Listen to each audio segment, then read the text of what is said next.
Recently, I've been trying to get in better shape by hitting the gym and making better food decisions and all those things that make a person generally healthier, but the most important thing is staying hydrated. Hydration is one of, if not the most important things to living a healthier and better life, and Liquid IV is your best ticket to achieving that goal. Liquid IV hydrates 2 times faster than water alone with 3 times the electrolytes of traditional sports drinks, which is pretty significant. I really enjoy Liquid IV because it's easy to take. It's easy to take with you, which makes it super convenient, whether it's after the gym or if I need to pick me up in the morning after a night out or just a boost of hydration while I'm at work. Staying hydrated is so much easier for me because of Liquid IV, and I think it can do the exact same thing for you. Also, if you're worried about the flavors, don't be. They've got strawberry lemonade and lemon lime, which are some of my favorites, and they are very good, but they got plenty of other flavors, so you'll find something you like for sure. So if you want to start getting and staying more hydrated, you should try some Liquid IV. Get 20% off when you go to liquidiv.com and use code BADMOVIE at checkout. That's 20% off anything you order when you shop Better Hydration today using promo code BADMOVIE at liquidiv.com. We interrupt your regularly scheduled programming to bring you some breaking news. There's been reports all over the area of something crazy going on, something big. People's homes, their minds even, are being taken over by something called, what is it they're calling it? They're calling it Bad Movie Debate. What up, nerds? We're back at Bad Movie Debate with a new traditional debate episode. We got a fun one this time, I think. We shall see. I think it's good. It's a good movie, I guess. Maybe. We'll talk about it. I don't like it. I'm supposed to say right now. And with me, we have Amelia Orem. Hello. What? Perfect. Hi. Perfect. What's up? What's up? Exactly. We're just hanging out. We're just gonna yell at each other for a little bit. We're doing a scream match. More or less. We're doing National Treasure, which shockingly has less than 60% on Rotten Tomatoes. We'll get into all those scores in a little bit, but like when you suggested that, I was kind of surprised. I was like, no, that's gotta have like at least 62, like something like that. I could see it being on the lower end of like good, but like The Mummy. No. Yeah, exactly.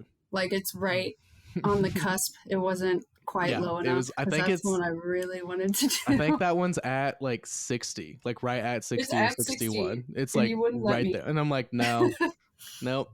60 is a passing grade. So, yeah. And the audience reviews are really, really good for The Mummy. So, Really? So you can't. Yeah. So it's like if like the audience score and the critic score is really high, I'm like, we can't do it. Like we can't do it, you know. Yeah.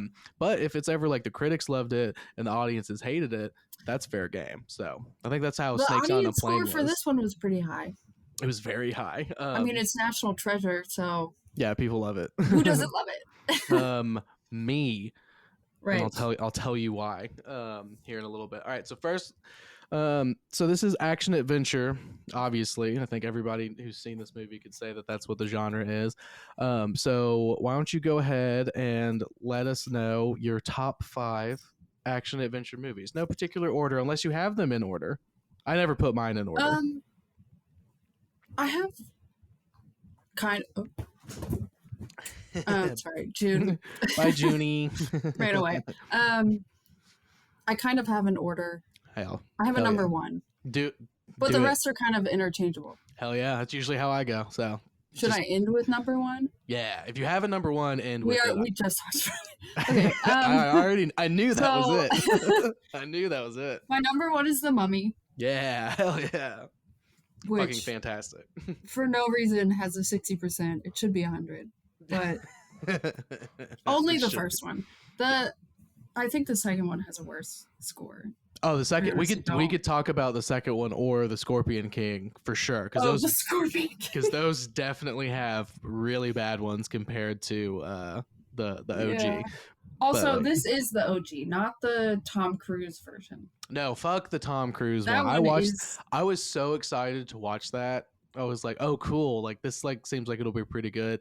And it was like, I don't know, like 10 or 15 minutes in, I was like, was like, oh, they're going like a cool route with this one. You know, I was like, they're gonna like. I thought it was gonna be like more spooky than it ended up being, and then they just like they built up this spookiness and then just immediately dropped it, and just never, and it was just pure Tom Cruise action, and I'm like, it's literally every other movie he's ever been in. It was just and a Tom Cruise movie. It was just a Tom Cruise movie with a mummy, quote unquote. And I don't like Tom Cruise, so that I mean, help, but I mean, I don't like Tom Cruise, but I do like some of his movies. One of his movies is on my list, so but we'll get to it. What else you got? Is it Top Gun? No, it is not Top Gun. I thought about reviewing that one as a bad movie, but wow, that's Wow. My other 4 are kind of just, I guess, no particular order. Indiana Jones. Which one? Obviously.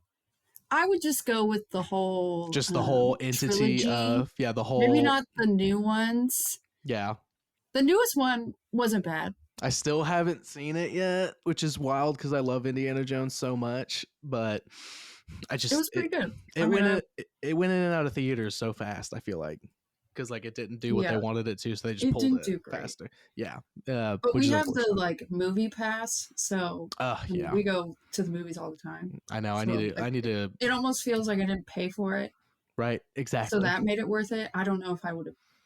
Right. Yeah. I'm gonna watch it on Disney Plus sometime soon because it'll be. There's either on moments there that are kind of dumb. But. Yeah. Oh well. I mean, yeah. You could say that about any of them, unfortunately. Like, but it's fine. All right. What else you got? But they're classics. Mm-hmm. They're amazing. And then Pirates of the Caribbean.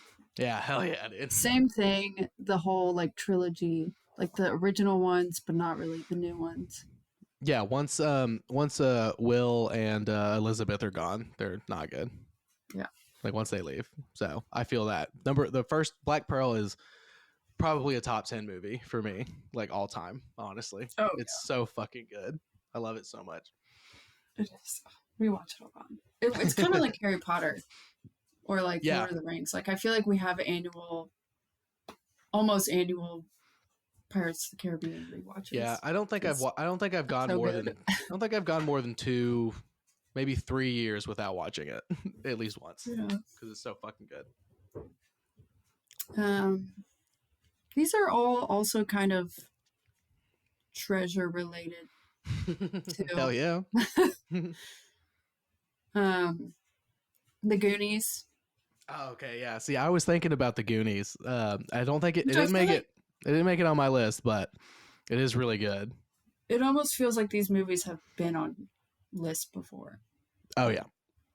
Well, Michael had Pirates of the Caribbean on his fantasy list. I feel like I've heard these. Yeah, fantasy list. He had it on his fantasy list, and I was like, "Damn, I should have put that on mine because it totally counts." It's amazing. Yeah. All right, what else? I just had treasure movies on the brain, so these were all I could think of. But my last one is El Dorado. Oh my god, El Dorado is so good. Animated movie. Oh my god, yes, dude. I love that movie. Is it a Disney movie? It's not. It's DreamWorks. Oh, okay. It's I was like, I have a lot of Disney on here. Yeah, no, it's not a Disney movie. It's a DreamWorks one, but it's in that same era, you know. I mean, oh, that one's so good. I have one similar to that on my list, for sure. But oh my gosh, it's been a long time since I've seen it. But we had the VHS, or my grandparents did, and I used to watch it all the time. Oh, I need to rewatch that one, honestly. And like it's the been music a while. is good. Yes, dude. Their little songs and everything, and then you have the armadillo that helps them cheat at the basketball game and shit. It's so good.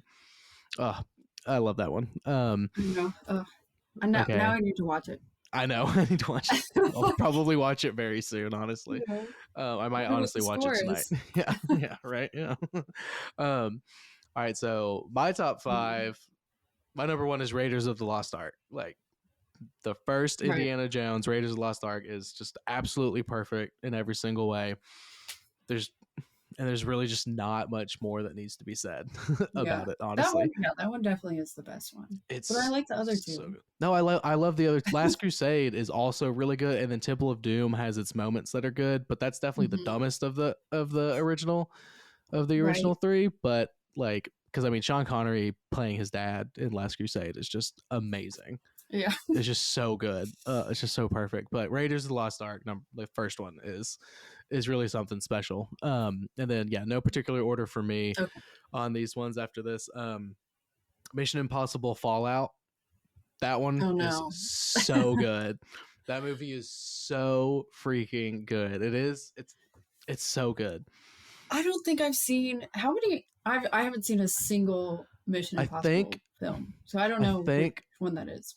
I think that's the sixth one. Oh, I don't know. So how many are there? There's currently 7, I think, and then the next one is gonna be they're doing like a part 1, part 2. So like the part 1 just came out, and then they're doing a part 2 coming out, I think, this upcoming year. But I just remember it was just such a great theater experience. Nick, Justin, and I were living together at the time, and we were like, we're seeing trailers for that one coming out, and we were like, you know what? We should watch all of the Mission Impossible movies and then go see that one in theaters. And that's exactly what we did. And it was amazing. We were the only people in the theater because it was like late on a Sunday. And the first like 10 to 15 minutes of the movie felt like it was could have been its own movie. Like they don't even drop the title screen until after like 10 or 15 minutes, and like a whole thing happens. And we were all like, that's just the intro to this movie. Like we still have 2 hours. Was it really long? It was like 10 or 15 minutes the beginning, and it was amazing. We were like, oh my god, we still have 2 hours of this movie, and we're already like so thrilled. And then Henry Cavill is in it, and he's amazing, obviously. Like, okay. Oh yeah. Oh yeah. I haven't seen any. Maybe I'll go back and watch all of them. Yeah, you need to watch all. You need to watch all of them, because number 2 is one of the worst movies that's ever been made, period. And it's the one that has Anthony Hopkins in it. And it's terrible. It is a terrible, terrible, terrible movie. It's worse than the movie we're talking about today. It is so bad. You're not convincing me to watch it. No, don't watch that one. But honestly, you could just watch Fallout and be like, yeah, there's some like history in there, but like it's not important. You could just watch Fallout and be happy. Is it kind of unrelated? Yeah, well, it's a new crisis that he has to save the world from, and it's like, oh, but then like this girl comes back that there was some history with, but like, you know, you don't need that history. You know what I mean? You can be like, oh yeah, they had a thing, and now they're running across each other's paths again, like, and just take it as that. So I highly recommend that one. And then I have The Mummy. Yes, of course, because it's also good. And you were like, can we do The Mummy? And I was like, no, it's too good. It's too highly rated, and I don't want to talk shit about it because I love it. And lucky for you have this very specific rule that it has to be under 60. It does, and it can't be 60, which I was unaware of. I was really upset when you first brought it up. I was like, "No, it's gotta be like 65 at least, like to 70, like easily, right?" Like, yeah. But no, apparently not. And then I have Atlantis. That's my. I thought about that one. That's my animated. Instead. See, yeah, that's what I'm glad you said El Dorado, because I was like, it's like I don't think I'm gonna put both of them on there, because I have this other, my next one I really do like. So I had to go with Atlantis. Atlantis is so good. I love that movie so much. I made Austin had seen it, but I don't think Nick or Antine had seen it. And like a few summers ago, we went to the creek and then came back, and I was like, because like started to rain or something, I don't know. We were like, let's watch a movie, and I was like, we were talking about this the other day. We're watching this movie, and we watched it, and they were like, that shit was gas. They were like, that was an amazing movie. I cannot believe I've never seen that. And I'm like, right? It's so fucking good. And then finally, I have an animated movie. I feel like it's like honestly for an animated than I don't really know the right word, but oh yeah, no, it's more. It's I kind of hate when things are described as this, but it's like it's a grittier movie, you know, like it's animated, but it's like a grittier, and it's like Disney, so it's like, yeah, it's gonna be pretty lighthearted and stuff, but like no, it's like very intense, like they're talking about like that one dude's trying to like genocide those people in Atlantis. Like intense. He's trying to like full blown like genocide these people and stuff, and like kill all of them and everything, like, so yeah, it gets a little intense, but it's so good. You could literally make that movie shot for shot in live action, and it would be amazing. Like there's very cinematic animated shots in that movie too. which helps kind of bring it up, I think. And then finally, I got Kingsman: The Secret Service, the first Kingsman movie, the one with Samuel L. Jackson, where he plays the bad guy. Right. It's so good. That I one love is that good. movie. How are there only 2 of those? I think there's 3 because there was 1 and 2, and then they did the King's Man, where like this is how it started, and now they're making a second one of those, which all 3 of them are good, and now they're doing like the King's Man 2 with the guy who played Voldemort being in there again. Yeah, we saw the King's Man also in theaters. Yeah, and it was something. Yeah, just like. It was just so outrageous. Like, they're all outrageous, but that one specifically, like, Michael and I were just, like, laughing. Yeah. The whole time. We were like, is this real?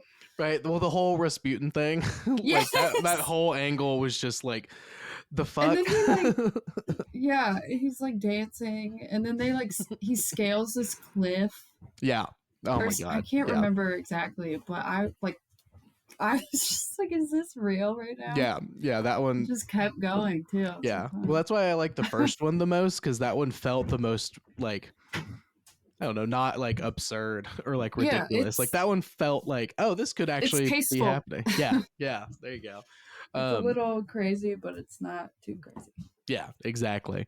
Hell yeah. All right, so we both got good lists, I would say. So we both know what we're talking about when it comes to action and adventure. Now, National Treasure. We're going to go over some scores, and then we're going to do the good review and the bad review. The good review this time is very oddly... It's just written really weird, but I had to do it. I had to pick this one for the good one, just because it's weird. We'll get to it. So Rotten Tomatoes, it's for National Treasure is 46 critic score and 76 audience score. So that's a pretty big difference. Yeah, I went through the reviews, and all the bad reviews were just a bunch of, like, I don't know, probably just sad people. They usually are. They usually are. I mean, there are genuinely bad movies out there, and it's like, if you take a movie that's doesn't need to be that serious and you make it really serious, like, that's just... Well, I mean, that's on you. Yeah, I mean, that's fair. I guess that's their job. It's their job, unfortunately. So they have to be mean sometimes. IMDb, as always, is 6.9 out of 10, so middle of the road, as always. Metacritic, their critic score was 40 out of 100, and their user score was 6.9. Oh, so, it was lower? It was lower on Metacritic in the critics and like the user scores, but it's the exact same user score as IMDb. So I don't know what that says. So, you know, pretty middle of the road everywhere except for Rotten Tomatoes audience loved it the most, which tracks, I would say. I think that makes sense. All right, now this good review. God. Okay, so this good review comes from Carrie Rickey for the Philadelphia Inquirer, and it's quote, "Treasure may fall a notch below Pirates of the Caribbean on the pleasurometer, but it does give American history sex appeal and celebrates a guy who relies on brainware rather than gadgets." End quote. Oh. Is this implying that, like, Nicolas Cage just isn't as hot? I don't know. So it's not as, like pleasing? That's part of what I'm thinking. Like, this is a very, I don't know, a very, again, like, oddly worded, like it's but lower. I get it. It's lower on the pleasurometer. But it's got sexy American history appeal. Like, okay, and celebrates a guy who uses his brain American more than history shit. Is so sexy. Yeah, I was like, so are you attracted to both Johnny Depp and Nic Cage, or are you saying that Nic Cage is less attractive, like you said, so it's not as good, so who gives a shit? Like, is that what this is? I don't know. It just seemed like a weird one. I just had to go with that one. I thought it was so funny. And then this one. This one bad review is Jamie Bernard for New York Daily News, and it's quote, Nicolas Cage usually brims with personality, but you wouldn't know it from this pedestrian ripoff of Raiders of the Lost Ark. Pedestrian ripoff. That was the quote that I like, that part that I was like, oh yeah, I'm using this one. Oh, no. It's a pedestrian ripoff. I feel like it's very different. I mean, it is very much an Indiana Jones type movie. Yeah. Like, for sure. So I understand why, like, they're comparing it to that, but, like, a pedestrian ripoff? Yeah. What does that even mean? Pedestrian. It's just such a weird insult. Yeah. You know? That's okay. It's better than a way to say it. Oh yeah, of course. That's the bad reviews are always the snootiest. My favorite bad reviews are the ones that are like, it sucked. And it's like a top critic. It's like the New York Times, like this person, and it's like, this movie was not good. I did not enjoy it. Like those are my favorite. Those are my favorite ones. No like finesse or like clever writing or anything, just like it's bad, don't watch. Like those are my favorite reviews. But pedestrian ripoff is a pretty pretentious way to say you don't like a movie. I will say. Whatever. Exactly. All right. What? Like Got some more? National Treasure was like big, kind of around when it came out. 2004. Nobody really did. People compare it to. Yes, both of those quotes were from 2000. Jones? Both of those quotes were from 2004. Most of the when you go to Top Critic on Rotten Tomatoes and you look at the reviews and you hit only Top Critic, most of those are from the year that it came out, because it's like people whose jobs it is to see a new movie and put out a review like as soon as possible. So those are both from the time it was released. Yeah, so this guy was so people, I saw a lot of quotes about Raiders of the Lost Ark or Indiana Jones, and some saying it's good, some saying it's bad. Well, if you compare it to that, I mean, it's not great, but apples as to a oranges. Standalone movie, it's pretty good. I agree. No, I don't.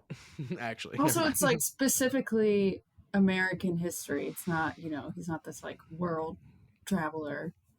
Yeah, dude. Patriotism. This whole movie is all about. The government wrote this movie. That's my conspiracy about this. The government made this in 2004 to keep up the war in Afghanistan. That's why. I don't know. I have nothing to back that up except that it is a very patriotic movie. It is. There's some scenes that I was like, wow, okay. Great. Who knows this much about America? Exactly. Who really cares this much? Well, it's like that, and then there'll just be like little moments where I'm just like, okay, like, all right, we get it. We know why we're here. Let's go. Let's get back to the mystery. Let's get back to the puzzles. All right. So you're obviously saying it's good, and I'm obviously saying it's bad. What is something you did not like about this movie specifically? Because there's gotta be something. It's not a perfect movie. It's not The Mummy, Right. Probably what you were just saying. It's kind of drawn out because they have a lot of these moments where Nic Cage is just like over explaining something. Yes. Like when he, in the beginning, when he finds the pipe. Oh my God. And there's like that riddle. Mm-hmm. The way he explains the riddle, like trying to solve it, it's like you could have done this in your head, but he's like saying it all out loud. Oh, yeah. And I'm just like, okay, this is going on a little too long. And oh yeah, well they wanted. There's just moments like that where it's like you don't really have to do all this. They wanted to establish how smart he is and how good at critically thinking he is right off the gate. Like right off the bat. Well, and like you said, it's like, okay, we get it. Like this guy knows his history. Like this guy, obviously. I saw the intro with his family and the story and stuff. I'm sure this guy became called National Treasure. I know this guy knows history. There's no way he doesn't, Like, so that's fair. And the fact that his name is Benjamin Franklin Gates. Yeah, Benjamin Franklin Gates. Like a bit much. But it's fun. It's very on the nose. It's very on the nose. Yeah. So I'll say the thing that I like the most about this movie is Nic Cage. Just always, Really? Just I love him. He's never because missed. that's a lot of like that's why a lot of people don't like it. I A know, lot of the bad reviews were I about know, him which is specifically. it's ridiculous, dude. He's Come on. he's amazing. He's the one. He's the one true God, man. Like it's Nic Cage. He never misses. He never misses. Even when he phones it in other movies and stuff, like I'm like, man, but he's still got it. Like his Yeah. 20% is like is other actors like ceiling that they'll never reach, you know? Like I just think he's just so good. I love everything he's in, or him in everything he's in. Have you ever seen Mandy?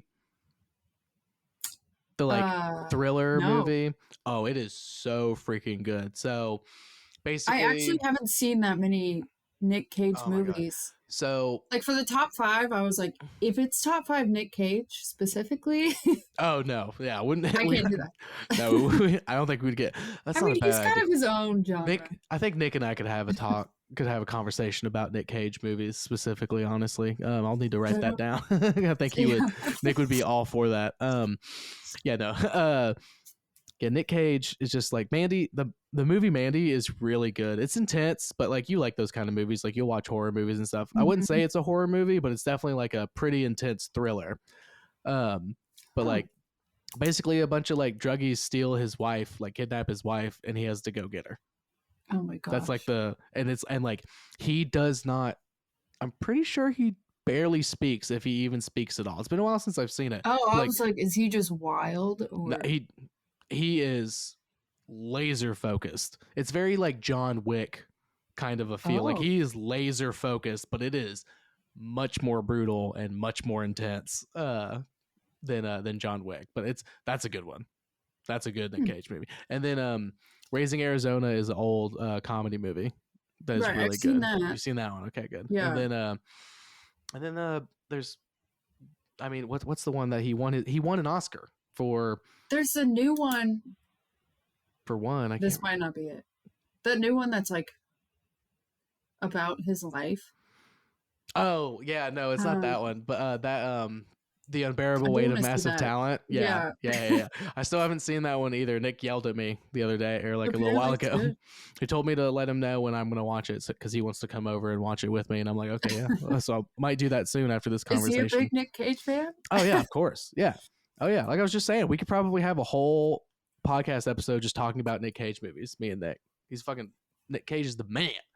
So that's my favorite part of this movie. I got distracted and kind of like was just thinking about Nick Cage movies, but we're talking about ones very specifically. We're talking about National Treasure. So why I do mean, you... he is National Treasure. I mean, all the reviews are about him. It's basically name bad reviews, they don't like him. Good reviews, they do like him. any other any other actor that could play this role? I don't know. Name any other actor Besides Harrison Ford. But he already did it. He did it, and he obviously did it better. Like I don't know. I don't know if they were to like recast it today. That would be. I mean, it's not that old, but I feel like Indiana Jones is gonna die with Harrison Ford as it should. No, I mean National. Okay. That would be terrible. But Okay, National Treasure, like if it came out today, I don't know. No one could do it. Yeah. No one could do it. Like it's as simple as that, to be honest. So why do you think this overly patriotic movie is good, Amelia? Like what's your point here? Like what do you think? Like why? How is it possible that this is a good movie? Well, Nick Cage is in it. Yes, that's its best thing. And then it stops right there. Well, to go off of that, his character in general, like he's kind of normal, even though he knows like way too much about history. And they like list off his degrees, and it's insane. I don't even remember. Oh, it was like a history degree, a psychology degree. He is like in his 30s, but I'm like, when did he do all that? I don't know. I mean, they list off 2 or 3, and he could have double majored, you know. Yeah, for but then like also, two of them. there was a bunch Oh, of but then stuff. he had like Navy training Right. and shit too. Like, yeah, I don't know about that. Like, that doesn't make any sense Yeah. unless it was just like a certification where you can like get Navy level certified for diving, because it was a Navy diving thing. Because I Right. remember the FBI agents like they're like listing it off, and he's like, "Gee, I wonder what this guy wanted to be when he grows up," implying like obviously he wanted to be a treasure hunter. Like, Yeah. and it's like, yeah, we know. Again, But I saw the first 10 minutes of the movie where his grandpa explains to him the story. I know. Yeah. Like, I'm aware. Are we knights? Yeah, like, oh my god. That It's- was fucking stupid. I hated that. I will say. When he knighted him. I hated that. I was like, no, I was like, honestly, that is so fucking stupid. This is an American movie. We don't have knights. It's for fun. We do not have The Knights Templar. Yeah, but like they're not are even real. Bunch of bullshit. They're a bunch of morons, you know. Like, that also wasn't American though. That was the Crusades. Yeah. That was old world shit. This movie needs to only be about new world shit, aka USA, baby. And they fuck it up right from the bat. But then they try to make up for it with a bunch of other. It eventually. I mean, yeah. Ties back to America. Who was the last? The last what? The last signer. The last. The last Freemason. Signer of the Declaration. I have no idea. They say it's in the story. I know. The guy who tells Thomas Gates, right? Like their relative. I can't remember what his name is. I have no idea. It eventually ties to him, and then that's where they come along. And I mean, yeah, I get that, but like, it's just like he knights him like a fucking English knight. And that starts the story about this national American treasure. Like, I don't know. Yeah. It seems like a huge oversight for a movie that's supposed to be about American history. Like, just right. It just starts. It's a national treasure, not international treasure. Yeah, international treasure would be stupid, even though the treasure is from like apparently from Egypt and Rome and stuff, because they do that little flashback, like that quick little montage where he's like, that montage is a lot. There's a lot going on. So fucking intense, and he like like I don't even... it's just like it's so fucking intense, and it's like it's ancient Egypt, ancient Rome, Crusades, Knights Templar, and it's just like the fuck. Like that's where all of this and then like cut to the end of the movie where they have like scrolls from the Library of Alexandria in there, like before it burned down and stuff, and it's just like, god damn. Like, again, I thought this was an American treasure. Yeah, this was an American treasure, not an international. The movie is an American treasure, I guess, but then you know what he does. You know what he does with it? He sends it all back to their countries of origin. Like, he sends stuff to Cairo and England and stuff. He keeps a little bit. The 1%, a measly 1%, like Riley says. Well, that's all he gives to Riley, right? No, they get or half. Is it all of them? No, they get half of 1%. Oh. So like Riley got like 0.5% of like $30 billion. So that's why he's got a Ferrari, because it's still like a shit ton of money. But he's a historian, so I guess I do. Obviously, I'm being a little. He's not greedy. I'm playing a character a little bit. Obviously, the best thing to do would be to send the things back to their countries of origin. That would be the right thing to do. But the point stands. We get a lot of not American stuff right at the beginning of this national American treasure and stuff. So that's interesting. The knighting thing specifically is the part that's. It's just a fun little moment. I mean, I get it, and I understand that this is technically quote unquote a children's movie. But a grandchild and a grandfather. I guess. It is interesting because I've seen this movie so many times. It was one of those movies growing up where, like, if it was on TV, you would watch it. Oh yeah, absolutely. Yeah, it's fun. Yeah, but watching it again and like really actually paying attention to it, there are those moments where you're like, okay. Yeah, exactly. That's what most of my notes are. It's like, like, okay. yeah, so like, it's fun for a But kid. like, this came out 20 years ago, so I know. it's just how movies were. Like, they were cheesy and they were fun, but a lot of the facts are true.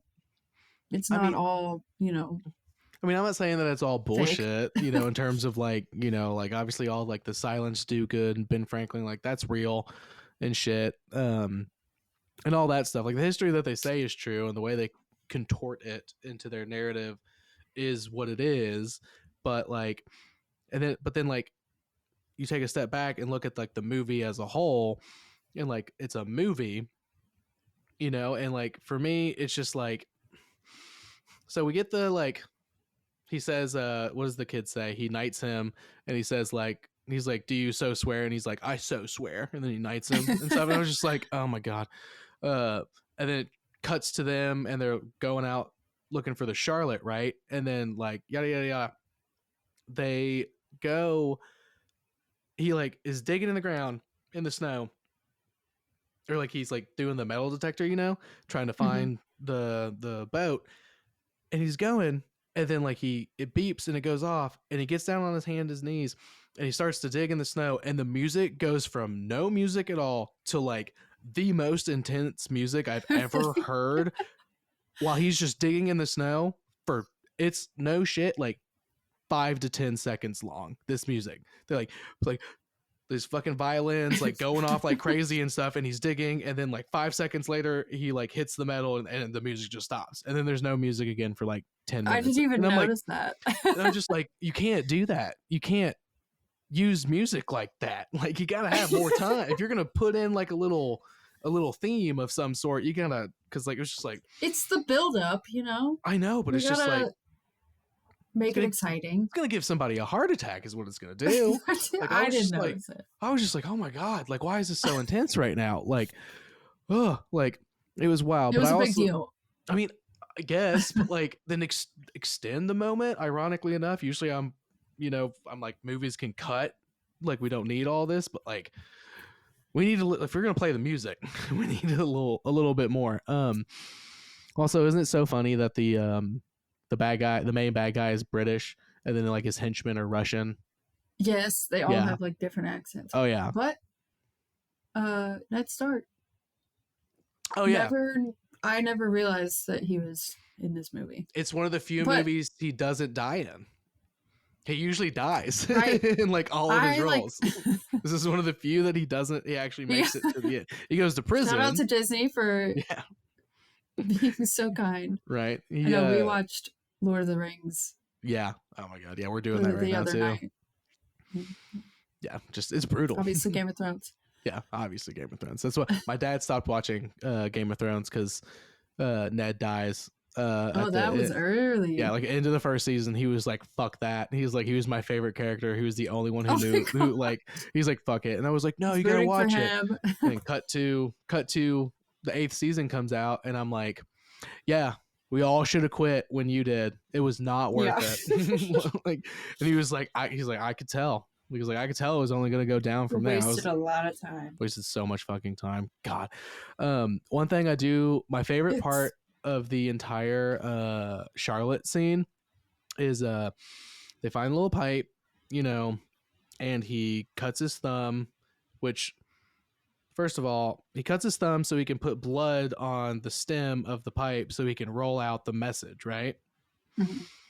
You're telling me that this treasure hunter doesn't have, like, he has to cut his fucking thumb? Like, he doesn't have like ink on him, knowing he could come across something? Like, because he immediately knew what it was. He was like, oh yeah, this is like a message on here.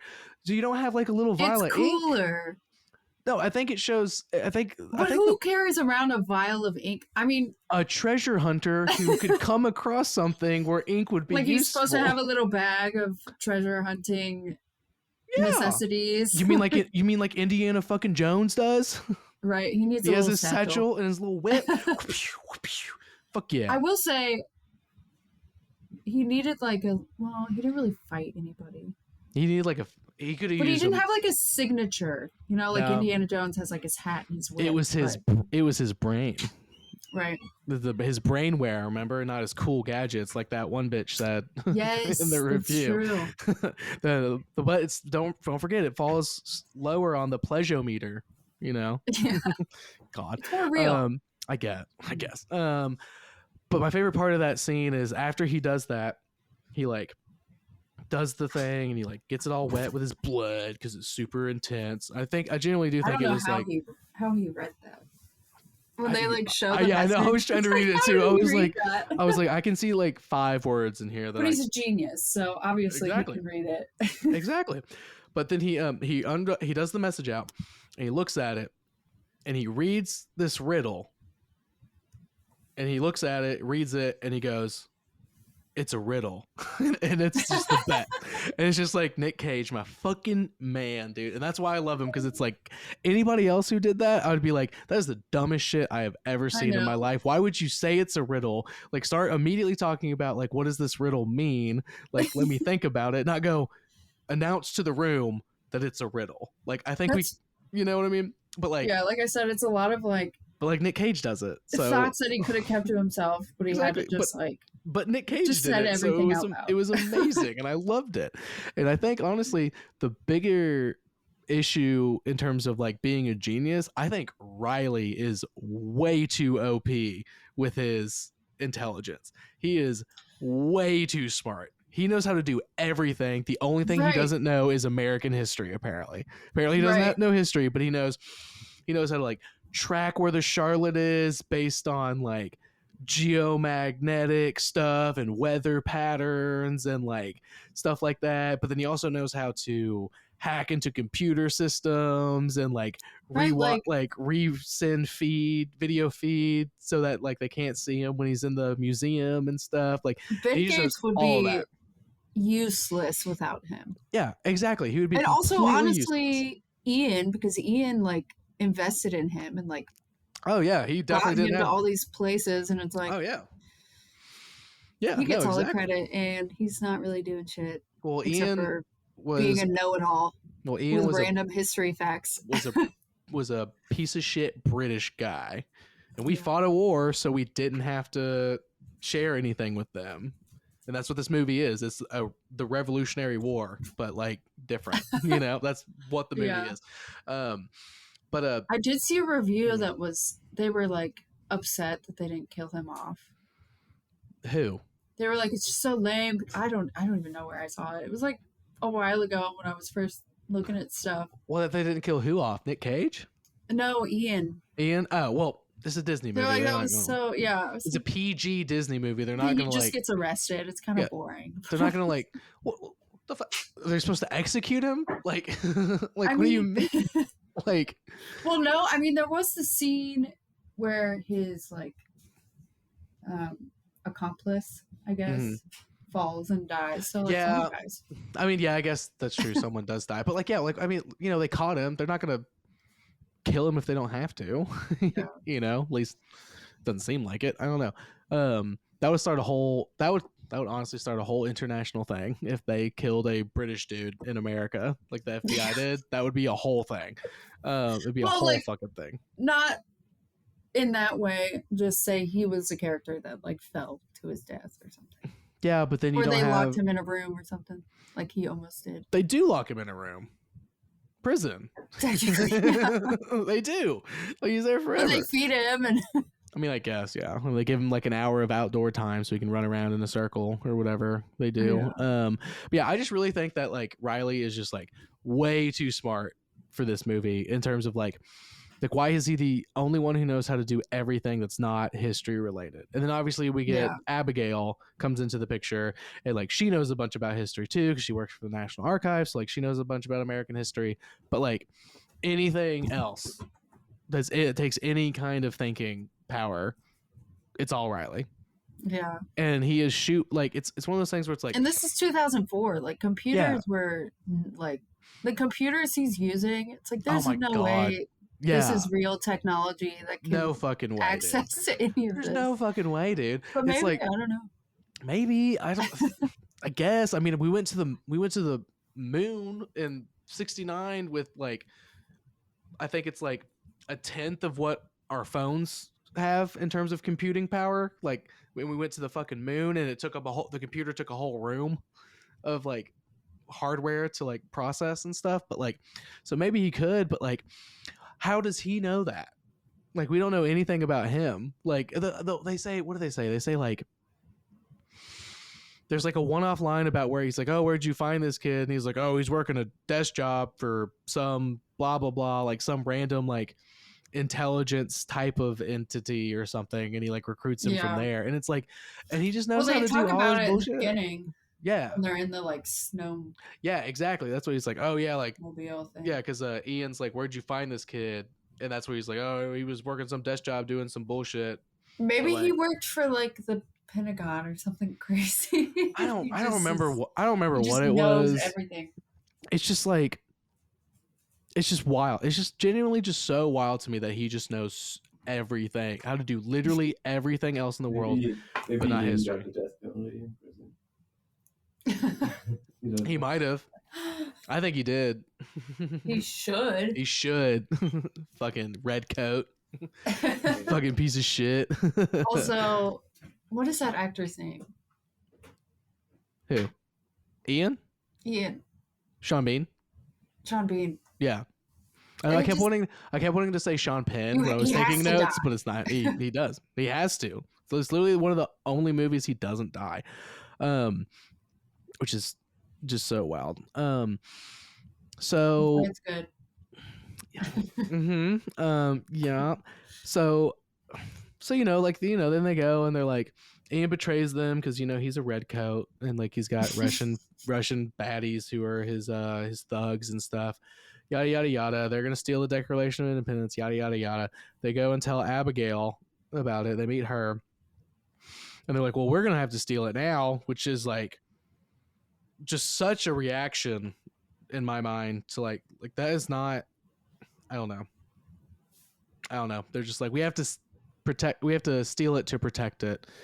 Like, I get where they're coming from, but it just seems kind of, I don't know, plot wise, like story wise, it's like, I guess, or you could just let it happen. Just let it happen and then be like, hey, they did it. Like, we know exactly who did it. Here's how we contacted them. You could probably find them this way after it happens. You know what I mean? Like, they could just like. He also wanted it for himself. Exactly. Like, exactly. I don't. Yeah. So the whole. Well, he was all. We're stealing it so to protect it from this guy, but we're also going to use it for the same reason. Yeah, exactly. But like, he's like positive that Ian is gonna destroy it when he's done with it. Which, I mean, maybe he could, maybe he would, because he's British, so like obviously he doesn't give a shit, but then also like he may not go through, he obviously probably doesn't know how to like handle these kind of documents and stuff, like, and like, would he take the time to go figure out how to do that? Would he hire some criminal who knows how to do that to do it? Maybe, I don't know, but like, it seems like a bit of a stretch to be like, we're gonna commit treason, like, or like the highest federal offense, one of the highest federal offenses you can do, which is fine. I'm like, okay, that's the whole point. This is his whole life. It's the whole point. Yeah, like, it's the whole reason for his existence. It's the whole reason the movie got made. For that amazing line, purpose. I'm gonna steal the Declaration of Independence. Like, amazing. Yeah. And then we get the incredible standard for the late 90s, early 2000 heist montage about how this is how we're going to do it. Or more specific, I love that part. More specifically, this one is more of a, this is everything we have to go up against to be able to do it. And they do the montage with the dramatic music, and everything. And it's just like, okay. And like, the part about that bothers me is the first thing Ben says, Riley's like, oh yeah, that could work. And I'm like, okay, so Riley just told you all the reasons why it won't work. And Ben has found the one way it will work through the like archive room, or like the like restoration room. And Riley is this super genius, as already been established, He's a super genius, knows everything about everything. And Ben finds one page that says, "Oh yeah, we can do it. We just have to get the thing to go into the restoration room the night of the gala, and we'll just walk right in." Like, and Riley's like, "Oh yeah, that could work. I missed that. I didn't think about that." The library with all the blueprints. Like he's kind of figuring this out in that moment, right? So no, if you look they're just kind of going off of each other. No. If you look the way the scene plays out, Riley is like, "This is how it's not going to work, and here's why. Here's all the info. Here's all the documents that say." And Ben is just sitting there looking at him, nodding his head, like kind of like with like a smirk, like like he already has the solution apparently, and he's like gonna let Riley do his whole thing, and then be like, "But," and Riley's like, Riley needs his moment. I know he's smart. I know, but we've already been told he's so smart, and now when they go, he misses something so quote unquote obvious. I don't know. When they go to Abigail's office, he finds that like brochure. Yeah, for the gala. So I feel like he was just pointing out that they could do it then. No, he was, but he was like... Maybe Riley didn't see the brochure. No, it's not even that, because what Riley says is... Riley's like, "There's no way we can do this." And then Ben says... He says it's like a Confucius quote or something, but he's like... "It doesn't matter how many ways you can't do it. You only need one way you can." Right. And he's like, "And this is how we're going to..." And then he hands him a book that's like the preservation room where they take care of it. And Riley looks at it and reads it, and then like looks at some of his other notes, and he's like, "Yeah, we'll go during the gala this weekend where there'll be less security at the bottom floor. They'll all be upstairs keeping an eye on shit." And he was like, "Oh yeah, that could work."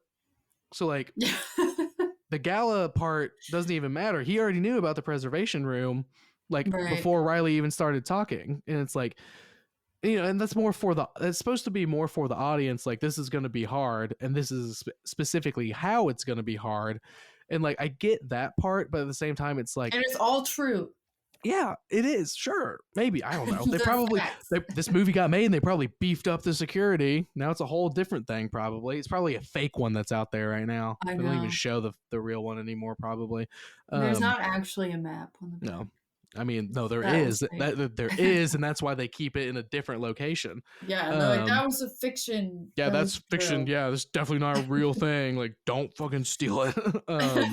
Don't find the treasure. We're looking for it too. I wonder if people have like.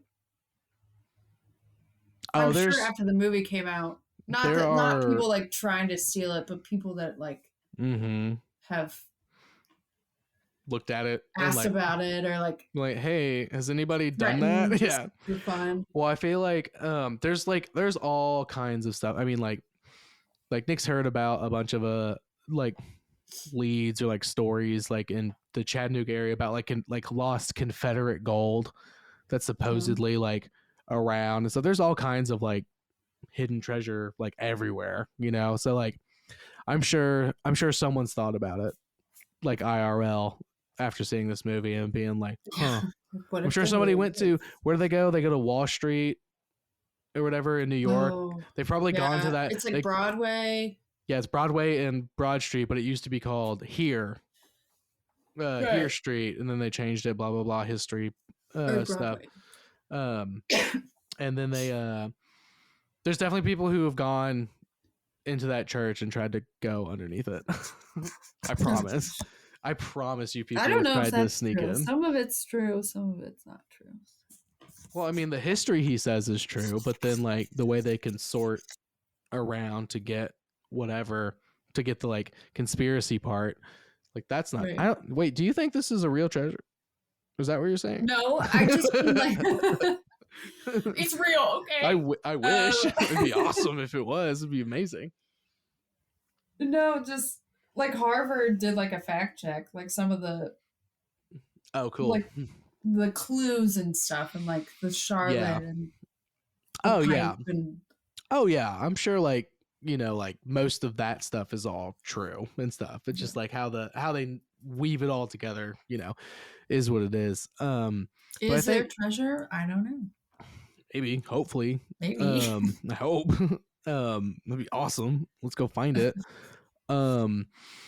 Let's see. There's something about the heist that I really wanted to talk about because I just like I don't even know if it would be able to work. Oh, Abigail has that coin collection, right? Mm-hmm.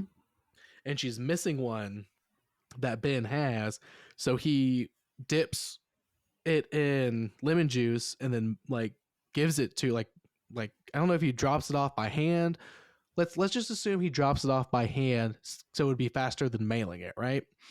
So he like drops it off by hand to give it to her, and she touches it a bunch and puts it in her thing, and so that gets like fingerprint that like it's the idea is it's supposed to get the lemon juice on her hand, right? On her fingers. So then when she goes types in her code to go to the preservation room, 2 days later when they come, they'll be able to see right like stuff. Well, does that still work after the lemon juice has dried? Because it would definitely. I think it's something else. Like it's some sort of solution. No, it's like I mean maybe it is a different solution, but like I would think once it dries, it wouldn't work, and like even if he hand delivered it, by the time she touched it, it would be dry, and then like she gets it seemingly she gets it in the middle of the day. And then she gets called to go down to the preservation room to check on stuff at the end of the day because she's like has her coat on and she's already standing up in her office and she answers the phone and she's like, like, okay, like I have to go do this. So she goes downstairs to do that. So you're telling me she got that like that morning when the like, you know, like in office settings, you usually get the mail run is usually pretty early. So you're telling me she didn't wash her hands the entire day she was at work. So this bitch just didn't go to the bathroom. Soap resistance. Just saying, this bitch didn't go to the bathroom. I don't know what he actually dips it in. I mean, she's something. Maybe, but like I don't know. Maybe or it's just maybe Germans just don't wash their hands because right. because like she's German and like they tell us as much and stuff. So maybe that's it. I don't know, but it's just like for me, I was like, okay, I am all for like suspension of disbelief for movies, especially a movie like this, but I'm like there's just no way she didn't wash her hands or that like it's too dry and it would stay, and then they have to go and then it's like another day or two until the gal is actually there, but then it's still on there. Like I don't know, man, like that seems like that's the most glaring like this doesn't make sense. I don't think it would work. I'm there for all the conspiracy stuff and the way he, you know, sits there and talks out loud, thinks out loud, and like yeah, like sure, like he's a just so genius. We know what yeah, he's a super genius when it comes to history. Riley does everything else. Abigail's there because she's hot and she knows some history. Great, I'm all for it. But that part, I'm like, I don't know about that. I don't know, man. Yeah, I mean, it's a movie. There's those moments where it's like this is a stretch. I want to believe. You know, like I want to believe that this would work, but like but it's a cool idea. Yeah, it's a cool idea. Even if it's not realistic. I mean, it would work. Like, and I guess the reason I thought it was lemon juice is because like I don't remember if he like actually squeezes lemons in it because they also use the lemons later to do the map on the back. Yeah, and like I don't know if he actually. Well, that just reveals the ink. Yeah, and he like when they have to heat it up. I don't know what he uses. But I can't remember in the scene if you see lemon juice and that's what he's using, because lemon juice can do that. Like it definitely can. Yeah. So I don't know. Maybe, but like point is, depending on what that is, I'm kind of like, I don't know about all that in terms of plot, but that's fine. Again, I can pretend like it would totally work, no problem. Cash money. So yeah, in that world, there's a liquid that does not come off of your fingers and lasts forever. No matter what, even if you wash your hands or eat or touch a bunch of other things. Or someone can fact check it and figure out what it is that he uses. Yeah, someone figure it out. I'm not looking it up. I don't give a shit. I don't know. I'd be better for me if you don't figure it out. So yeah, fuck it. Yeah, so that's as wild as this is to say, honestly, that's my only issue or my biggest issue with the heist.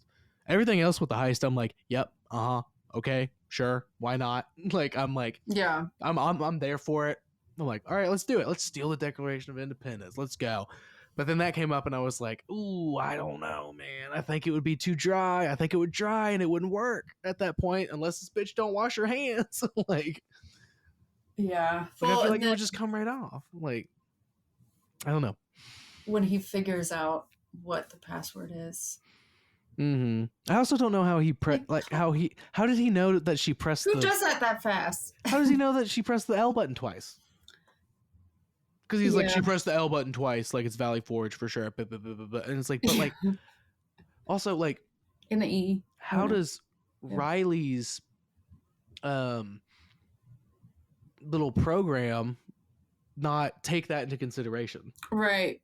Like it says a bunch of random nonsense words. That got me more than the fingerprint.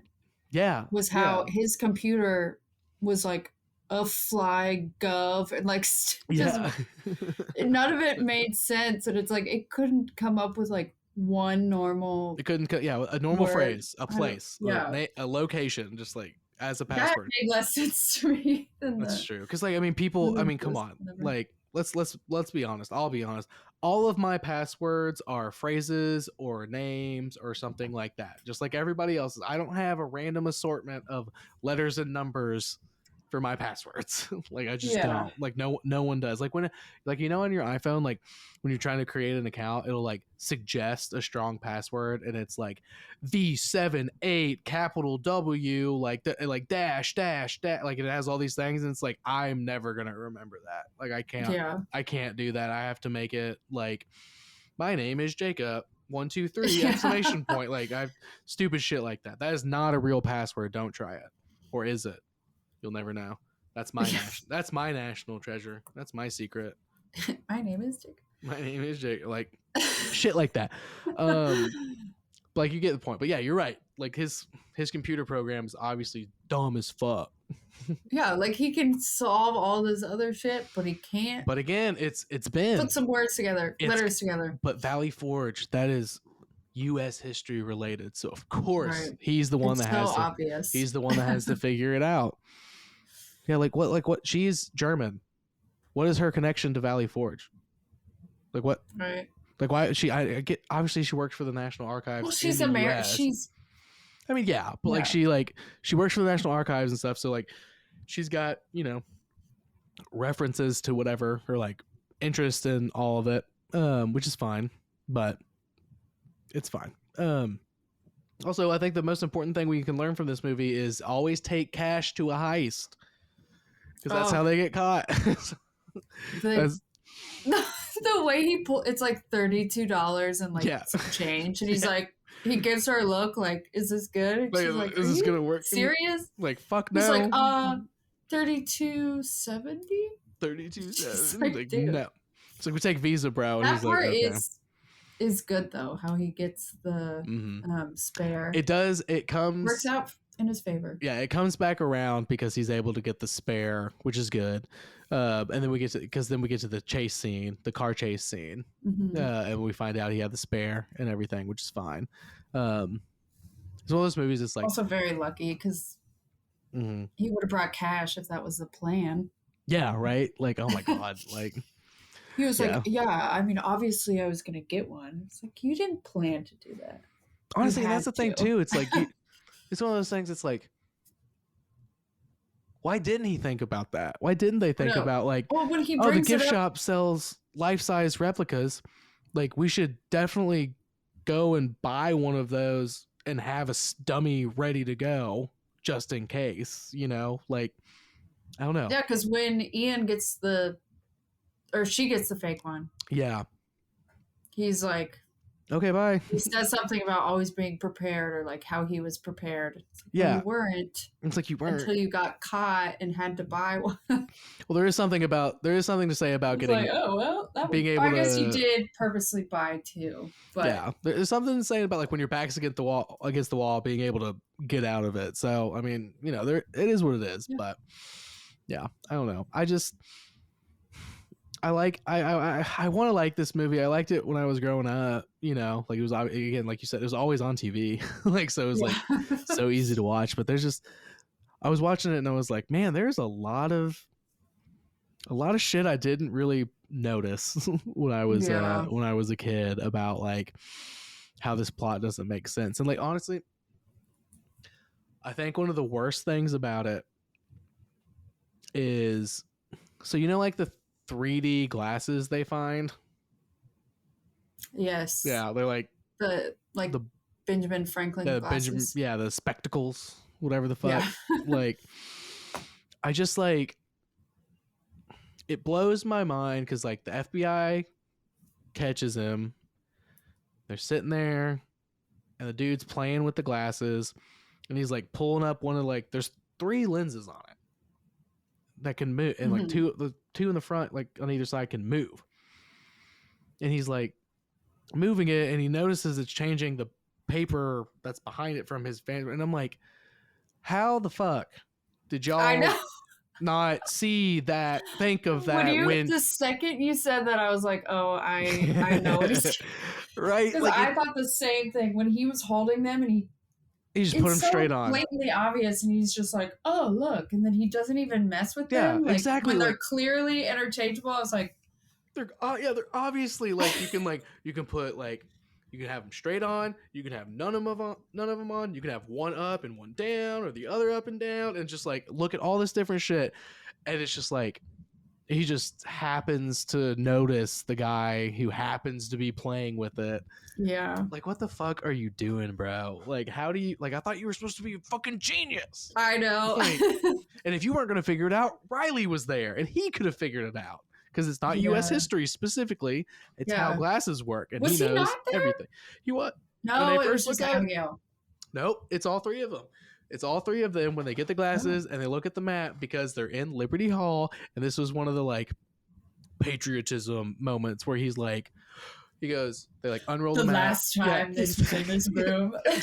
He goes, oh, the last time this was in this room, it was being signed. And they're all like, whoa, that's fucking crazy. That part is so good. It's just like, okay. And then Riley's like, there's another tour coming, Ben. Let's fucking go. And I'm like, thank you, Riley. Like, can we talk about how cool this was later after we've gotten the treasure? Like, God, like, it's just, yeah, but the glasses. You're making this really difficult. That's the point. Yeah. USA. I'm Ben Gates. You're Ian. That's how I'm seeing it.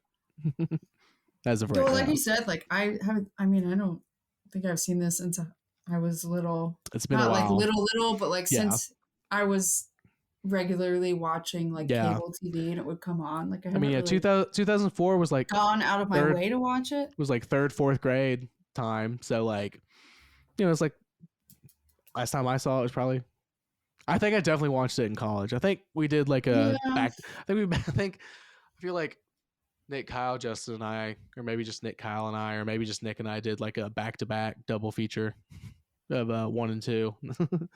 National Treasure 2. I haven't seen the second one. Is the second one better? I have seen it, but I haven't seen it in even longer. I'm going to say no. I actually am kind of curious what the score is on that. Let's take a look.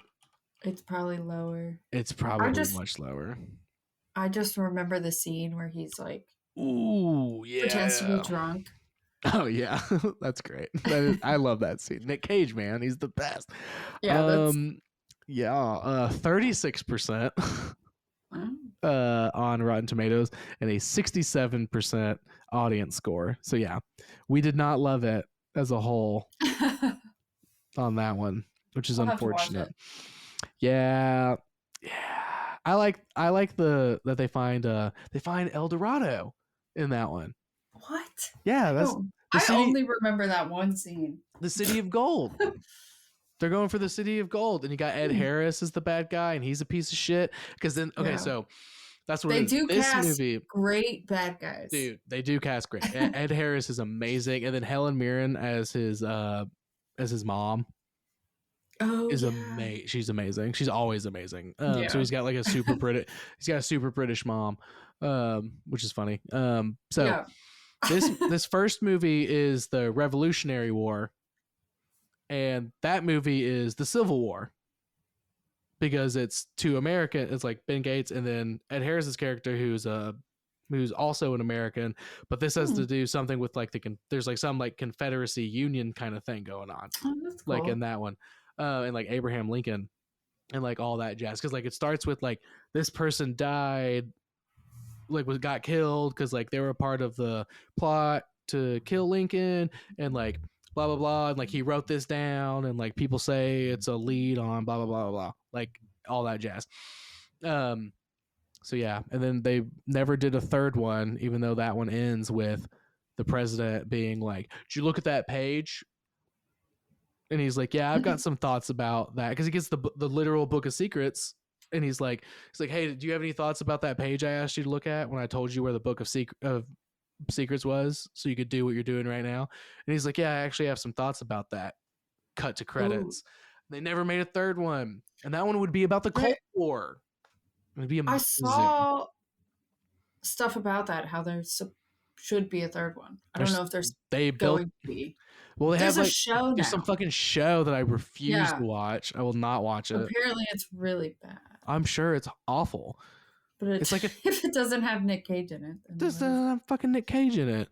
I don't know. Nick Cage tax season will come around and he'll need more money, and Disney will throw a bunch of money because like nostalgia, and they'll finally make it, hopefully. Yeah, maybe it'll be like Indiana Jones. He'll be like 80 years old. No, I want him to be younger than that. Hopefully younger than that. I don't know. Maybe. I'm sure he'll, still be great. Yeah. Let's see. What is it? Oh yeah, we need to talk about his dad. What do you think about his dad? Ben's dad. I don't know. I was thinking when I watched it again today. I had it on while I was working, but I don't know. I think his dad. Go ahead. When he comes up to the attic when he's like talking with his grandpa. Oh yeah. And he's all like pissy about it. Mm-hmm. I get it, but it's also kind of weird that Ben is so into it when his dad was just like anti. Well, it's like, was his dad into it and then he just gave up? I think his dad was.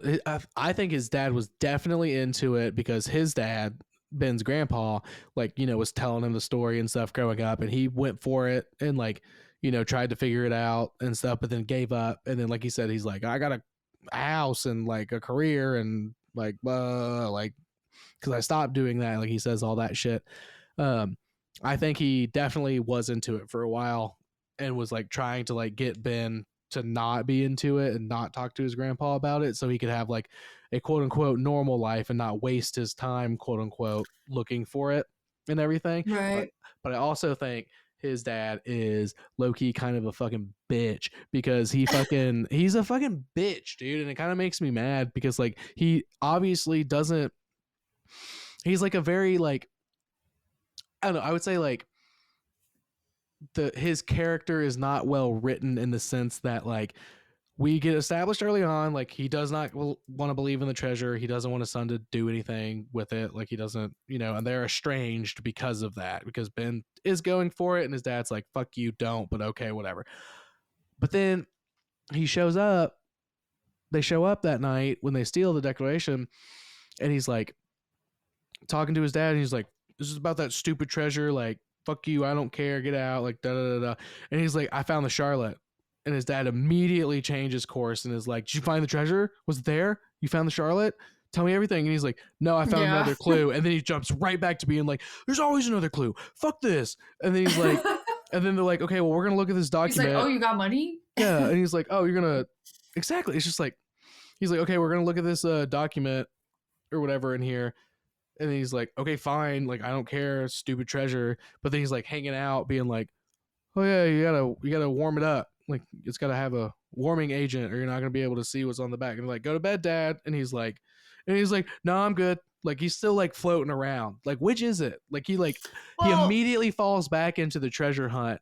And I'm like, I feel like there should have been more, like a little bit more restraint from him because he had like lost his son over the treasure. You know what I mean? Like his son was like Ben's super into it. They don't talk anymore. And like he immediately like falls back into it and everything. And like, is that what it's supposed to be? Is it like he just wants to reconnect with his son? Like, I don't know. It's just like, I mean, I guess he was originally like really passionate about it, and then he got married and he had a kid. So he was like, I have to build a real life. Like I can't just not provide for my family, I guess. I mean, exactly. He's a realist. We would all do the same thing. Yeah, I mean, that makes sense. When it's presented in front of him, he obviously still has that interest. He's not going to ignore it. I guess it just felt like just the way he flip-flops so hard, like in that one, and like that moment, he's like, fuck the treasure. And he's like, I found the Charlotte. Oh, you got the treasure? He's like, no, I have another clue. Fuck the treasure. Like, and he's like, oh, also, I'm going to help you with the map. I would be the same way. I'd be like, wait, did you get it? I don't know. I just feel like after once you realize he didn't. I mean, I feel like after like 30 years of telling his son to not care about the treasure, it would like stick into him. Like at that point, like he just crumbles immediately. As soon as he's like, I found the Charlotte, he's like, oh my God. And then he's just like, and then he's just a victim. Yeah. He's the worst. I do like that. I do think that was kind of funny that they're like, well, we don't want you to get in trouble, so we're gonna fake tie you up, or like we're gonna really tie you up, and like you're gonna let us take the car, but like it won't look like that to the FBI and stuff. So I did like that. That was funny. It works. But then he helps him out in the end. Oh yeah, of course. And then they get to clear did he his get name. A share of that treasure? Because no, it's just they don't show his winnings. No, it's just Ben, and I'm sure Ben gave him some money. You know, because I mean, technically, because Riley says half of, because they only got 1%, and he says half of, he's like one measly percent, could have had 10, like 1%. He's like half of 1% actually. Yeah. So I think Abigail and Ben, since they buy a house and like get together, like they take a half like together. You know what I mean? Yeah. So like they take 2.5 each, which, but like, they're that together really fast. I mean, are they living together? Yeah. Okay. That treasure map that she gives him at the end, we all know where that treasure map is. I know. Like, it's very like, like, ooh, okay. Like, I never noticed that. I was like, oh, is this a little like they just slide that in for the adults to? Oh yeah, 100%. My last notes were like I was doing voice to text at this point because I was tired of typing. It was like, it's like, okay, they find the treasure and Ian goes to jail. That's cool. And then Riley gets a Ferrari and Abigail and Ben buy a house and they fuck. And that's the end. Like that's what happens. Like, I mean, and it's the man's got money. Oh yeah, he does. No, smart, famous as fuck. Because what Riley's like, they want us in Cairo next week for the opening of the exhibit, and he's like, oh, what a burden. Like they get to travel the world. They're sending a private jet. Treasure. Yeah, they're sending a private jet. Ugh, like he's just like so bothered by all of the fame and money that he has now, which is fine. That is. I forgot about that. That is Riley's character. Yeah, I did notice that when we watched it. Like, oh yeah, because I was watching it with Michael. We were both like, what's that? Oh yeah, and I definitely love this movie because Abigail is definitely very attractive. So that definitely helped with my rewatching of this movie when I was a kid. I know. I never. Yeah. It's like, damn. I never thought about it when I was a kid because you're just like, oh, that's an older lady. And yeah, exactly. Like, oh. Yeah, exactly. Like I was definitely like, damn, I forgot how attractive she is. Like, all right, sweet, good casting. She's also good. Like she's just. Good. Oh no, she's a great actress. She's in a bunch of stuff. She's in Inglourious Bastards, and she's great in that movie. She's awesome. Oh yeah, because she plays the German contact. Is she actually German? Yeah, she's actually German. Yeah, her name is, I'm pretty sure it's Diane Kruger. Yeah. Yeah, she's. Oh yeah. Yeah. She's great. Let's see. I feel like I had. Oh, speaking of her, I loved. There was a moment, like he explains, they're driving away after the car chase, and he's like re-explaining to her how there's a map on the back and they had to steal it to keep it safe and stuff like that. He goes through that whole thing again, and she just kind of looks at him and goes, "That's dumb. Give it back." And I'm like, I'm glad they pointed it out. Like that felt like a self-aware, like meta joke in my mind that like this whole thing is dumb. Like what's happening is dumb, but we're just gonna keep rolling with it. You know, like that's what that scene felt like to me for a second, and I was like, that's good. I was like, okay, so like that's points for it. Yeah, they know it's the movie's dumb. aware of its how ridiculous. They're aware of how like when, dumb it is. When Riley points out like daylight savings. Oh my god. Yeah. And he's like, "Oh, I know something you don't know?" Yeah. Like you're going to just stand there and not have anything to say about this? Like he's commentating on like what's happened to the whole movie. Yeah, and like how like he's it's kind of making fun of itself. Yeah, like, I do always appreciate like moments like that in a movie like this, where it's like obviously this whole thing is kind of fucking stupid, but they're aware of it and they're gonna let us know. Yeah, that seriously, which is fine, and that's good, and I like that. But apparently, some of the critics took it very seriously. Right, it's like it's pretty obvious while you're watching it that they're not trying to be overly serious, but everyone took it very seriously. Yeah, I know. I mean, like, and that's what's good about watching it as a kid, because you don't take anything seriously. So oh no, it doesn't matter. I was about to say the exact opposite. When I saw this movie as a kid, I took it very seriously. I was like, this shit's real, bro. Honestly, this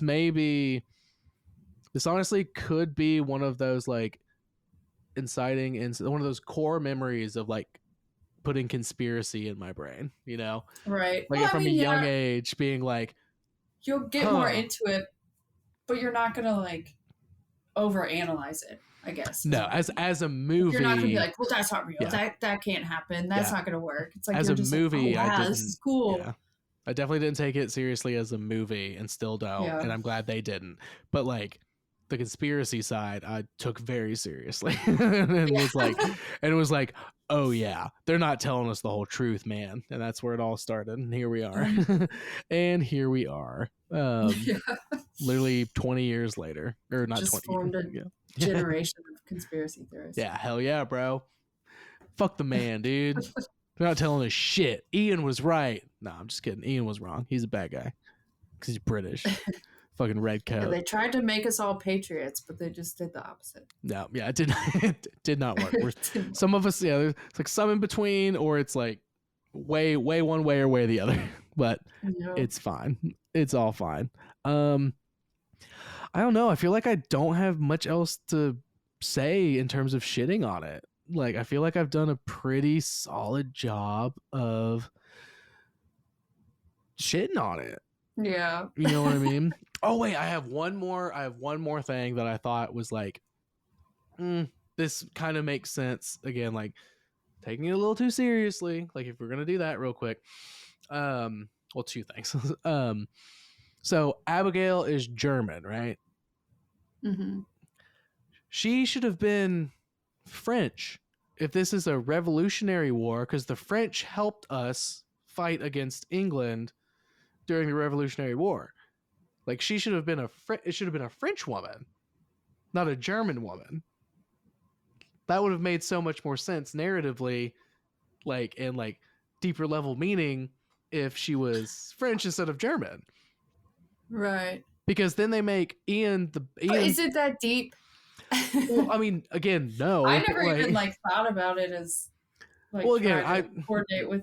My job was, I was like, I know it's the Revolutionary War, you know, like it's obviously like a Revolutionary War is like the story.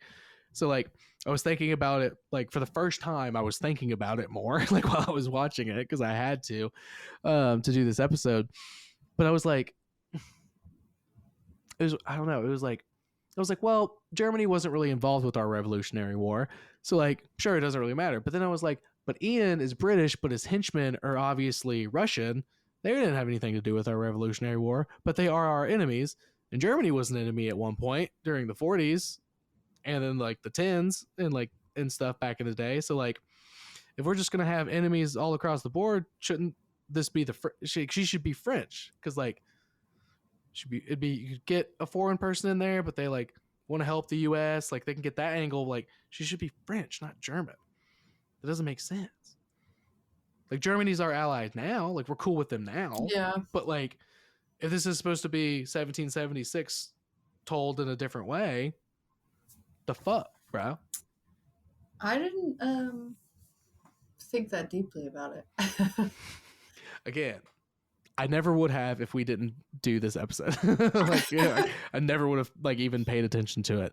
And then my not so deep last thing, one of the last things I wanted to say because I thought it was funny.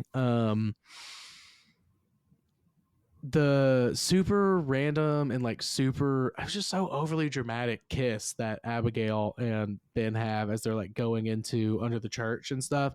Like he's like has the torch and he like is like, yeah, keep going, like yeah, go this way, and she walks by and he grabs her and he's like, come here, and they're like and they just like make out real quick and then they just keep going. And like one of the bad guys is like, why can't that ever happen to me, in his Russian accent. And it's just like, what? Like what? Like why now? I get they're going in and he's like, you know what? We could all die. This could not work out. Yeah. We could get somewhere and there'd be no treasure. And then she's just like, all right, bye. I'm turning you in. Yeah. So he's like, you know what? I'm just going to go for it. I mean, I feel like that's in every it definitely adventure movie. It's like, it is. It is a. You're 100% correct. It is a traditional action adventure, like treasure hunt, like trope, like moment. Like it's like it like that is in almost all of those kinds of scenes. Like in those movies, the guy that always scene gets the girl. Yeah, blah, blah, blah. But like, why like that, and why right then? Like it just was like there was better times earlier. That wouldn't have been too early to go ahead and do it. And there's better times later that you could have done it. It's just like, it's in a they obviously do it later. Oh, yeah. So. Well, yeah. They do more than a kiss later, but that's off screen because, again, this is a PG movie. Right. Unfortunately. But yeah, I was just like, I just remember being like, God, that is the weirdest time to have this super dramatic, like, yeah, it did kind of throw me off. It's like, just like, yeah, exactly. Like we may never have another time to do this like moment of a kiss, which is fine for the drama, which I'm fine with. But like, it was just at this specific time of the movie, I was like, the fuck. But yeah, that's neither here or there. But I don't know. At the end of the day, I don't think I really got much else to say. Talking shit about it, I think that's the majority of my notes, or like what I had. I don't think nothing else has come to mind. I agree. But like, there are moments that are dumb. Of course. And moments that throw you off. And you get frustrated. Mm-hmm. But overall, it's not bad. But, like, do you think it deserves... like, do you think the 46 is fair, or do you think it deserves closer to the 76 that the audience says? I think 46 is harsh. 76 might be honestly a little high. That's like a C plus. Yeah. Or is it just a regular C? I think it's probably go like it's a I C. go in between. Like it's not bad, but it obviously has holes, and it's. I would put it at like. I would put it at 60. Like I'd put it right at 60. Yeah. Like it's I don't know, somewhere around there, because like I want to say it's because like when I was looking at it, like I went to watch it, I looked at the reviews before, because I was like, as the movie was, I was like, I've seen this movie a million times, like I know what the intro story is, like the first 10 minutes, like I'll pay attention, but like I'm gonna like go ahead and like write my notes, like get my like scores and everything down, and I was looking at and like see if I can find some quotes real quick while it's starting up, and I was like 46. I was like, that seems so low. And like the audience score 76. I was like, yeah, I was like 76 seems about right, probably. I was like, maybe a little high, but like that seems fair. But then as I was watching it and specifically having to find things to talk shit about, I was like, oh, I don't know. Like as I kept going through, I was like, I was getting closer to the 46 than the 76, you know? Like I was like, so I think I don't know. I'm going to say somewhere 55 to 60 I think would be a more fair score. Right. I mean, maybe it's the nostalgia. I don't Oh, there was definitely nostalgia in it. Like there was definitely moments where I like did not like I wasn't taking notes and I was just watching and I was like, hell yeah, man, this movie's awesome. You know, I was like, but oh, it has fuck yeah. like it has so many iconic moments and like it's a movie that everybody knows. Oh yeah, I don't think no one if you brought up National Treasure, no one would be like, oh, I hate that movie. Yeah, and no one would be like, I've never seen it. So I get the audience score, but like if you're really gonna watch it and like think about it, like obviously we did because we're debating it. Yeah, exactly. Then you're gonna find little things that are wrong with it. Oh yeah. I mean, well, you have to. But I will say that some of the things were little, but there was also some glaring issues that I brought up for sure. Yeah. It made the whole thing a little like, oh, okay. Well, I remember I was watching for Michael and I's episode. Austin was like, yeah, I want to rewatch a Knight's Tale with you.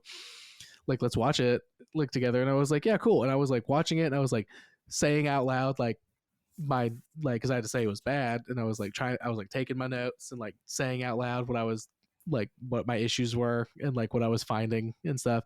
And by the end of it, Austin was like, she was like, I don't really think I liked that as much as I remember liking it. And I was like, if you have to look for it, like, right, you can find it, you know? And that's kind of the whole point, you know, of doing this is like, there's a lot of good and a lot of bad that just gets overlooked in movies and stuff. And there was definitely moments in this movie that I was like, that I remembered, or I didn't remember that I was like, that I really liked, you know? And I was like, oh yeah, like fuck yeah, man, this movie's awesome. Like, and then there's scenes where I'm like, oh no, this scene is bad. Like this moment, what's happening now is really bad. So, well, and the part I remember most is like the build up to him like stealing the Declaration of Independence and like the whole heist scene. Oh yeah. And going back and watching it, I'm like, that was like such a small part. It's such a small part. I thought the same thing. It like, it's over so quick, and then you're like, there's so like it feels like 5 movies in one movie. Like it just keeps going. Well, that's part of it. That's part of it. That's part of it with me was like, I was like, yeah, it keeps your adrenaline up because it doesn't fucking take a breath. It's just nonstop. It's just nonstop action. But like, I feel like most people will remember that stuff of the movie, even though it's only like 15 minutes of the movie, the most, because like it's just I'm gonna steal the Declaration of Independence is just like iconic, you know? Like everybody like if you could say that to anybody on the street our age and they'd be like, yeah, hell yeah, National Treasure. Like, yeah, like they would immediately know what you're talking about. Like, no doubt. Or if you were like, name a Nic Cage movie. Yeah, this would be the first one that comes to. Most people would probably say. I would say most people would definitely say this one. Have a splash of like, you know, Mandy or Raising Arizona. Like some people might, but like I would say National Treasure. Mandy is much better. Mandy is much better. Raising Arizona is much better than this movie. But I would say National Treasure would be the first one that comes to my mind when someone says Nic Cage movies. Which is, again, part of the reason why I love it so much, because it's Nic Cage, man, and he's the best, and he doesn't fucking miss. He never misses. I was going back. There's a review that says it is definitely guilty pleasure, and 90% of the reason why can be summed up in 2 words: Nicolas Cage. Yeah. It's like that's like the best review there. Yeah, I know that review. I almost picked that as my good review, and I was like, no, I gotta do this pleasure-meter one because this woman is thirsting. There are some weird ones. Like this one says a mild holiday caper for the wettest of afternoons. Yeah, I think it's like it's a good movie. Rainy day movie. Yeah, it's like a good rainy day movie, and I guess it came out during a holiday time. Probably 4th of July, I would think, because they would plan that to be around 4th of July. Like it's like, yeah, it's the 4th of July time. It rained. Like, yeah, we'll watch fucking National Treasure. I would. No, that's not true. I would watch a fucking Independence Day, bro. Watch that every fucking 4th of July, bro. Really? Hell yeah, dude. Independence Day is the shit. It's the best Will Smith movie out there. Yeah. Like, come on, dude. Like, Come on. Yeah, I don't know. I do not know if I don't know if I'm gonna be able to say it's good. I think I do say it deserves better than a 46. 60 is technically passing. Well, I thought about it. I'm 55 to 60. Somewhere in there. It deserves I'd give it a it deserves to be 68. in that cusp. Like that cusp area of like it is good because of the nostalgia, Nic Cage, and like it's just like, come on, man. Someone's like, let's watch National Treasure. You're gonna say no? Of course not. You're gonna watch that shit. But like, there's a lot of bad. Like, There are good bad movies. There are good bad movies. So maybe it's one of them. And maybe it's one of them. I mean, I think it's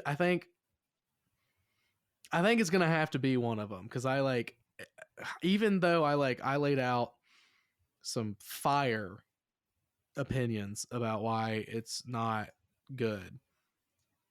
I just like I'm gonna watch the next one sometime this week because I just watched the first one. I'm gonna watch Book of Secrets and be like yeah, National Treasure. Like I went into this like so good. I just found a list of good movies with bad reviews, basically. Yeah, exactly. And this was on there, and I was like, how? Yeah, exactly. And I feel like even you were like, I have to fight against this. Yeah, I was like, straight up. You like said National Treasure. Like, what about that one? And I was like, I genuinely was like, there's no way that's less than 60%, right? Like critic review. I was like, there's no way. Like it's too patriotic. It's too awesome. No, fucking 46, dude. Fucking bunch of douchebags out there. So yeah, I'm gonna have to. I agree with everything that you said. Like going back and watching it, it's like, oh, yeah. I still don't get the 46. I get it not being like. Yeah, it's not certified fresh. Good, but. Yeah. That's a little dramatic. I think, yeah, it's a little dramatic for sure. Now, I'd say like 68, 70. I'll give it, I think the best I can give it is a 60, 61, which technically means that it's a good movie. So I think you're going to have to win the debate because just like, I feel like I had some good stuff. Like I was going into this being like, I'm going to be able to sway to her opinion, but like every time you said something I was like, you're right, I don't care. Well, it doesn't even require like, I mean, I didn't even come with any real examples of why it's good. It's kind of just but like you did, like that's the thing, that's all you had to say. like you don't have to say that much to defend this movie, I feel like, because it's just such it's so simple. It's such a fun movie. Yeah, like it's this guy, like that one quote. Guy said, well, this guy, I'm looking at all the quotes. This guy said, "National Treasure is so ridiculous, but I love it. I love it so much." Yeah, that's great. Yeah, like that's how I felt when I was watching it as an adult. I was like, "This is so dumb," but I'm not gonna like ever go against it. Like this hasn't swayed me. It hasn't changed my mind. Oh no, absolutely not. Like that's what I'm saying. Like I like, and you can shit on it, but it's still, you still love it. It's just it genuinely just is so good. Like I like, yeah. I mean, like I said, I was like, I got some pretty good opinion, like some pretty good things in here. I think like we'll have a discussion, but like I just, again, I just like I want to watch the second one. Like I'm excited to watch the second one, even though it's apparently even worse. Like I know. I'm like so excited. We can debate that one. We'll Honestly, see if it's actually bad. We should. Like we'll just keep it going. We'll plan for that sometime in the near future. Because maybe you'll win that one. Because maybe I remember being like when that one came out, being like, this one wasn't as good as the first one, but I still liked it, obviously, because it's fucking National Treasure with Nic Cage. So of course I do. It's similar. Like it has those moments that are just like good enough for you to be like, that was good. Oh yeah, even though it's might not actually be very good. I don't remember. I that one I definitely haven't seen as much, and I don't remember as much. So yeah, maybe we'll watch that. We'll have to watch that one and talk about that one. But I think for now you win. I guess you are the current reigning master debater as of right now. It was me because I just beat Tyler in our last debate, I think. Yeah. So now it's Really? you. Oh, hell yeah, dude. I beat the shit out of Tyler, dude. Wait, You can't. What? what was it? That was when we did As Above, So Below versus the Oh, yeah. Pyramid, because they're basically the same thing, Oh. you know? That was my special like Halloween edition episode. Yeah. I beat the shit out of him on that, dude. Okay, yeah. Yeah. I was like, fucking is it that crushed one? it, dude. Yeah. I thought maybe you did another one. But No. I'm hopefully gonna have him on again pretty soon for something, but I need to know if he needs to go see a movie so we can talk about it. and then hopefully we're gonna record us talking about it. So we'll see. Just like a general review or a debate? No, just like a general review, like about like this new movie that just came out, like Thanksgiving. yeah. Like, is it good? Is it like, I liked it a lot. And I need Tyler to go see it. He hasn't texted me saying that he saw it yet, but I texted him immediately after and I was like, you need to go see it. We need to talk about it because I really liked it. And he was like, okay, bet. I'll go see it soon. We'll talk about it. So hopefully that will be coming up soon. Yeah. I would enjoy that because I thought it was good. It's fucking awesome. It was, yeah. It reminded me of, so not to go off topic, but it reminded me of Scream. Yes. I feel like it's kind of gonna. There's gonna be more of them. I really, really hope they do more. That would be awesome. We'll see, but yeah. So hopefully that episode will come out because Tyler needs to stop fucking around and go see a movie instead of quote unquote stop working. So quote unquote helping save people's lives because he's a nurse. Yes. Dumb shit. Just call out, bro. They'll be fine. Right? They'll be fine. All right, well, I guess that's about it. You did it. You won. Yay. All right. Do another episode with somebody soon so I can get my title back. I've been destroying you this week.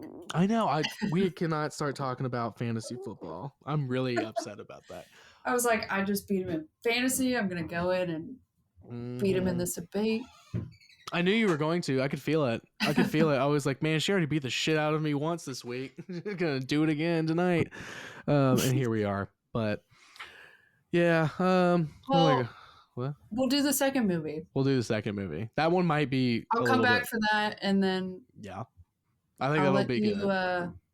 No, you don't let me win. We don't do that shit around here. No, I'll let you do the con side and have a better chance of winning. Probably. I don't know. I do remember not liking that one as much, genuinely, but it's still Nicolas Cage doing National Treasure, so who knows? Like, yeah. It could go either way. All right, well, I guess that's about it.